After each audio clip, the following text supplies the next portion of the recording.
Vamos a resolver ahora el mismo circuito para calcular la condición inicial del capacitor, pero por un tercer método. En este caso se va a aplicar primero intercambio de fuentes, después un divisor de corriente y por último ley de Ohm para obtener la condición inicial del capacitor.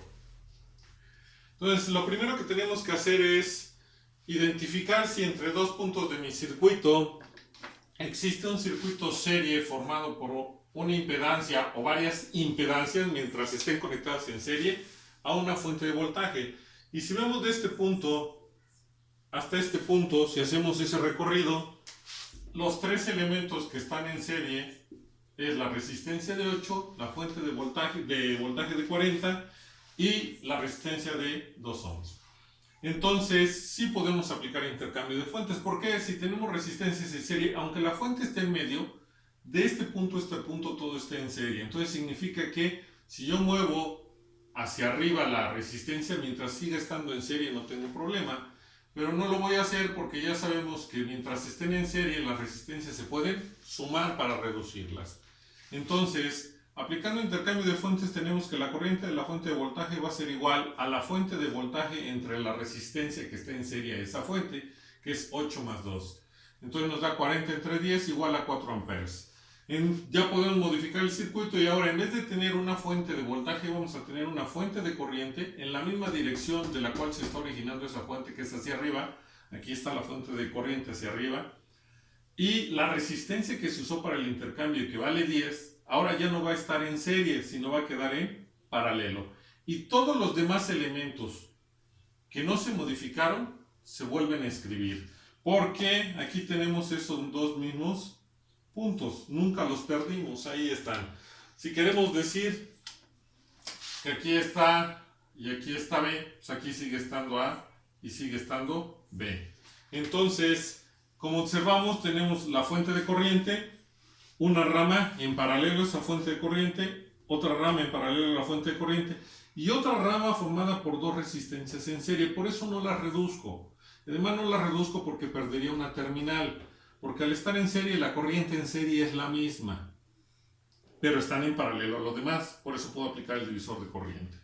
Recuerden que la condición inicial del capacitor la requerimos en la resistencia de 14 y si observamos en la resistencia de 14 va a circular una corriente que le llamamos I su índice 3, porque como tenemos tres ramas, pues tenemos tres corrientes, una para cada una de las ramas que están en paralelo a la fuente de corriente. Y además ya podemos decir, como ya vamos a conocer la corriente a través de un divisor de corriente, pues que la condición inicial del capacitor la podemos obtener a través de ley de Ohm y sería la resistencia de 14 por su corriente que es I3. Pero primero tenemos que determinar el valor de la corriente 3 y vamos a aplicar divisor de corriente. Nuevamente mencioné que siempre que se hable de un divisor, la operación que hay que hacer es una división. Escribimos nuestra línea de división y en el numerador siempre va a ir la fuente, que en este caso vale 4 amperes, por la impedancia total. Cuando tenemos resistencias o impedancias en paralelo más de 2, la impedancia total se obtiene al momento de reducirlas como el inverso de la suma de los inversos. Entonces sería la fuente por la impedancia total. Como tengo más de dos ramas, pues voy a aplicar el inverso de la suma de los inversos.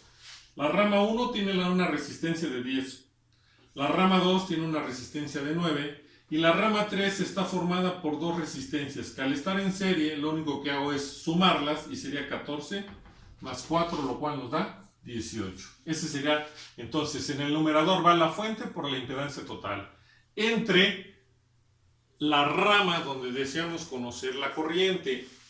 No solo quiero conocer la corriente en 14, bueno, sí me interesa para determinar el voltaje del capacitor, que es su condición inicial, sino que esta rama está formada por dos resistencias. Por eso es que no lo divido entre 14, sino entre la suma de las dos resistencias que están en serie, que nos da 18.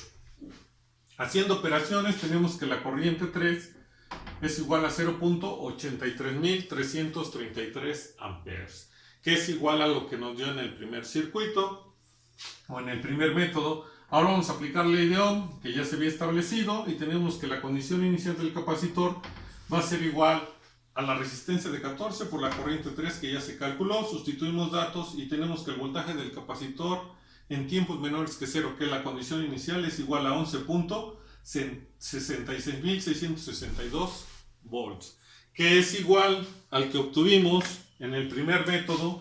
Nos quedó también 11.66.662 volts.